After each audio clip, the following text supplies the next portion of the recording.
बिस्मिल्लाहिर्रहमानिर्रहीम। अस्सलाम वालेकुम। क्या हाल चाल है आप सबके।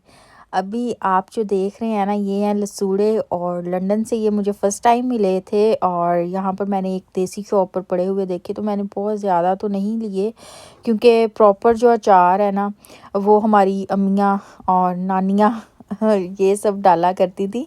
पाकिस्तान में अम्मी और नानी डाला करती थी, और हम लोग बस जो है वो अचार के मज़े लिया करते थे। तो यहाँ पर जो है वो लाया करते थे हम, जो रेडीमेड अचार होते हैं वो यूज़ करते हैं। तो ख़ैर मुझे कभी ना रेडीमेड में भी जो है वो लसूड़ों का अचार नहीं मिला था।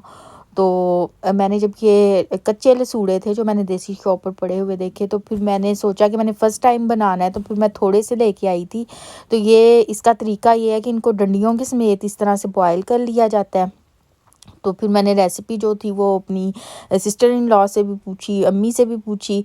तो डंडियों के समेत इसको इसलिए बॉयल किया जाता है कि इसके अंदर जो है ना, अगर हम इसको उतार देंगे इनकी डंडियों से, तो ये पानी इनके अंदर चला जाएगा। जब अगर हम उतार के इसको बॉयल करेंगे, तो इसको जिस तरह से हम लाते हैं वैसे ही हमने जो है वो बॉयल कर लेना है। बहुत ज़्यादा बॉयल नहीं करते, क्योंकि अगर हम जो है ना वो बहुत ज़्यादा बॉयल करेंगे तो हमारे जो लसूड़े हैं वो ख़राब हो जाएंगे।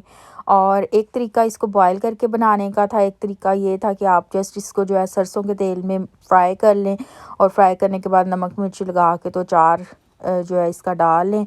और दूसरा तरीका बॉयल करने वाला था। मेरे पास जो है वो सरसों का तेल अवेलेबल नहीं था, तो फिर मैंने बॉयल करने वाले तरीके से जो है वो बनाए हैं। और ये देखें, ये कुछ लसूड़े जो हैं वो टूट गए थे, तो उनके अंदर पानी चला गया था। और बहुत ही मज़े के ये तैयार हुए थे, और मैं काफ़ी अरसे के बाद ये खा रही थी। और ये मैंने जी बॉयल कर लिए हैं। अब मैं इनको जो है इन टहनियों से जो है वो इनकी अलग करूँगी वन बाय वन। और उसके बाद फिर नेक्स्ट स्टेप इसका ये होता है कि इसको जो है ना वो 1-2 दिन के लिए हमने ऐसी जगह पर रखना होता है, 2-3 दिन के लिए, जिससे ये अच्छे से ड्राई हो जाए। तो पाकिस्तान में तो क्या होता था कि धूप में जो है वो फैला दिए जाते थे, वहाँ पर तो बहुत ज़्यादा अचार डाला जाता था, और मैं थोड़े से लेकर आई थी, क्योंकि मेरे पास जो है वो शान वालों का, अहमद वालों का अचार पड़ा था, उसमें सारा मसाला बना हुआ था। तो मैं थोड़े से इसलिए लाई थी, मैंने सोचा कि ये तैयार करके जो है ना वो बस उसके अंदर डाल दूँगी मैं। क्योंकि अगर मैं प्रॉपर अचार डालती तो फिर शायद मैं ज़्यादा लेके आती, और फिर मुझे सारे अचार के मसाले वगैरह भी लेके आने थे। तो इसको मैंने तैयार करके तो रेडीमेड अचार में डालना है, जो ऑलरेडी मेरे पास पड़ा हुआ है। और अब जी ये मैंने अलहदा कर लिए हैं। अब इनको जो है यहाँ पर धूप वगैरह तो इतनी नहीं निकलती, तो मैं घर के अंदर ही जो है वो इस तरह से मैंने ये रख दिए थे कुछ दिनों के लिए, 2-3 दिन के लिए ये पड़े रहे। और 2-3 दिन के बाद इनकी कैसी शक्ल हो गई थी वो भी मैं आपको दिखाती हूँ। और इस तरह से ये ड्राई हो जाएंगे। और अगर आप ड्राई किए बगैर जो है इनका अचार डालेंगे ना, तो फिर ये ख़राब हो जाता है अचार। ठीक है, ये देखें, ये 2-3 दिन के बाद इस तरह से इनकी शक्ल हो गई थी। और इसके बाद फिर मैं इसको ना नमक और हल्दी लगा के तो रख दूँगी। और नमक और हल्दी लगाने के बाद भी हमें इन्हें ना 1-2 दिन के लिए इसी तरह से पड़े रहने देना होता है। क्या होता है कि नमक लगाने के बाद भी इनका काफ़ी ज़्यादा जो पानी है ना वो निकल जाता है। ये देखेंगे, मैंने इसके ऊपर इस तरह से नमक लगाया है, और उसके बाद हल्दी लगाई है। कोई फ़िक्स क्वांटिटी नहीं है कि इतना लगाना है या इतना, बस एक अपने हिसाब से डाल दिया था मैंने। और ये हल्दी लगाई है, और नमक और हल्दी लगाने के बाद इसको मैंने 1-2 दिन के लिए और पड़ा रहने दिया था। आप इसको ढक भी सकते हैं, कोई ऐसा मसला नहीं है कि आपने खुले ही रखने हैं, क्योंकि धूप में तो पड़े नहीं हुए। तो इसको मैंने फिर इस तरह से कवर करके रख दिया था।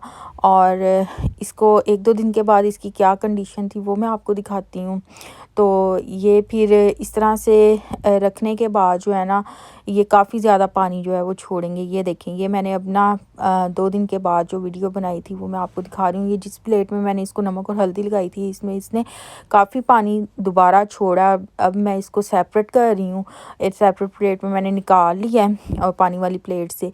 और अब मैं इसके ऊपर जो है वो लाल मिर्च लगा रही हूँ। और इसके बाद हमारा जो है वो लसूड़े तैयार हैं अचार के मसाले में डालने के लिए। तो मैंने सोचा कि मैंने जिस तरह से थोड़े से लसूड़े ला के तो उनका अचार डाला है, ये मैंगो का अचार मेरे पास पड़ा हुआ था और इसके अंदर जो है ना वो मैंने इस तरह से तैयार करके लसूड़े डाल लिए। मैंने सोचा कि आपके साथ ये इजी सी रेसिपी भी मैं शेयर कर दूं।